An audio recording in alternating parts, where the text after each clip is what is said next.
What's up, YouTube? Today we're going to look at some coins that I'm sending in for grading.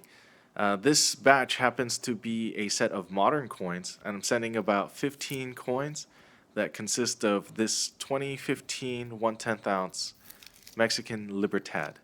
Picked this up from JM Bullion, and we'll see how it grades. I have all in about 150 into this coin, including grading fees. So with that, I believe the current rate for MS69 is about 215, and I still have a couple of raw, so we'll see. I'm grading it so that I can add it to my graded collection and to preserve it. It's pretty interesting once you get used to grading some coins. Then I really have this urge to send in some of my best coins or the best looking coins because it does add a tremendous amount of value. So although the fees are a little bit of a pain and the variety attributions are a little expensive, in the long run, this ends up adding more value to the coin. So here is a 2015 lunar goat, Australian lunar goat, also from BPM. I got this one. The last one I sent in graded at MS70, so I figured I might as well send this one in and just have both of them in encapsulated. Hopefully, I don't plan on selling this one, but I do plan on holding it. I have about 135 into this coin, maybe 137. This one was really cheap back in November, so I believe the going rate is about 180 for MS70. So lunars don't do very well graded, but that's just for now. We'll see in the long run how that holds up. Here is a 1994 Lunar Panda. I have 9 coins going in for NCS and NGC grading. That Panda will be part of the conservation group. Along with this 2007, I was able to purchase this one for about $200 after all discounts applied, which is a great price for a 2007. This one has a mintage of 120,000 and a very low population of MS69s and MS70s.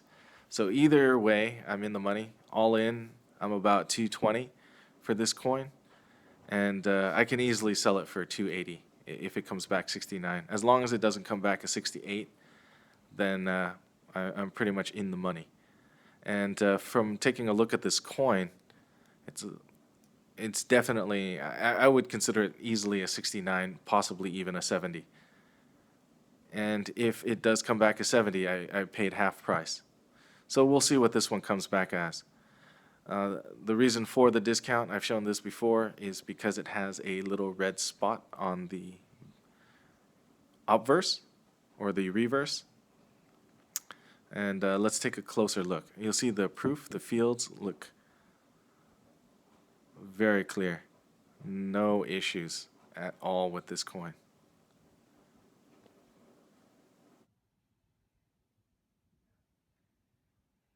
So here's a look at the reverse on the bear side, and you can see that there's that little spot. And that's an easy way that I find to get possibly high value coins at a lower price.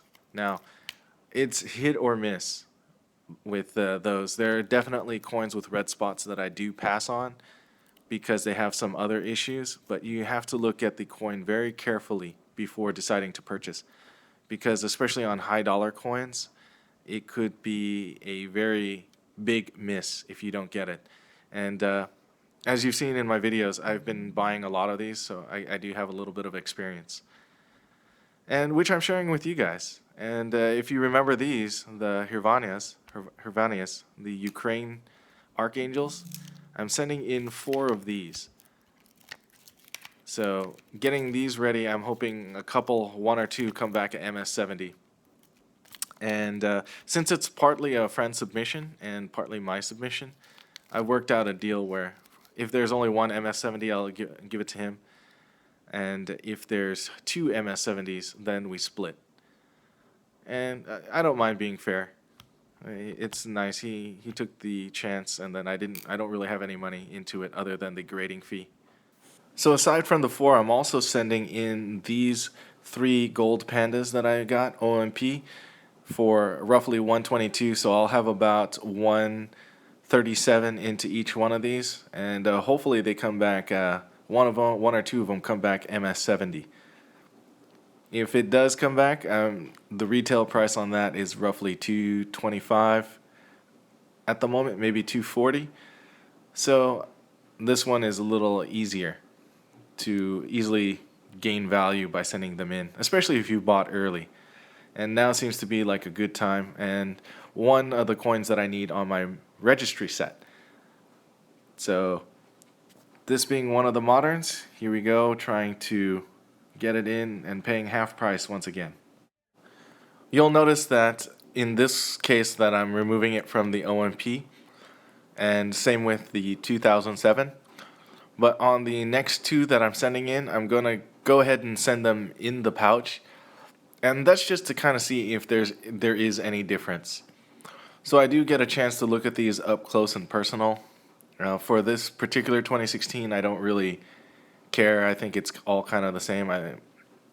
I looked at it under a loop, and I'm just trying to see if there's any difference, whether or not I send them in the pouch or not. So here's a look at the other 2, and that's exactly the way they're going in. So when it comes to grading, that's just one of those things that's a personal preference, and you can use it to make some money or add some value to your collection. It really is a personal choice whether or not you want to slab or unslab a coin. And in particular, I know that when I slab a coin, it's going to be that way, just like the gold that it is. It won't tarnish, or it shouldn't tarnish, and if it does, I can have that fixed and have it look in the way that I originally purchased it. With silver, it's a little different, so that's why I'm taking this chance with the Britannias and seeing how that goes. It really doesn't matter which camp you're in. In my case, I get to handle and fondle the coins before they get into the plastic. So I can appreciate it. I understand the benefit, and I can see why someone would want to hold the coin. But if you handle it too much, it definitely degrades the coin over time. In addition to these modern coins, I have one that is doing an appearance review. It's an MS70 gold coin that developed a red spot afterwards. So I wanted to see what happens or what the process is for an appearance review. The coin itself was a high dollar coin that is no longer an MS70 with that spot on it. So I do want to know what happens to it. I also found a couple of coins in my current collection that were improperly labeled and don't have the variety. So I sent those in for variety attribution and to see what that cost. Since it all ships the same, one thing you can do with your invoice on NGC is to write the words ship with along with all the other invoices that you want it to ship with. That way you can save a lot of money on shipping. Finally, you can see this one coin that I've been wanting to send in for a while, $10 Indian. And this one is my pride and joy. I really like this coin. I haven't been able to find another one in the same price range of the same quality. And if I do, I still feel a little gun shy on what to get.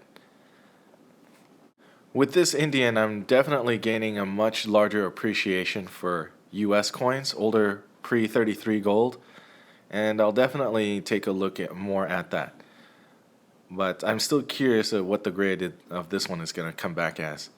Maybe MS63, MS64. In the comments section, let me know what you think it'll grade as. So, here's a look at some pre-33 gold before we go. If you have any questions, comments, or suggestions on new topics, please let me know. And if you haven't entered, go ahead and enter in the contest. Not too many submissions on the videos, but there are plenty in the comments, so still prizes are available. If you like this 1926 $10 Indian, go ahead and hit the like button. And if you want to see more, hit the subscribe button. Don't be shy. All right, have a good one.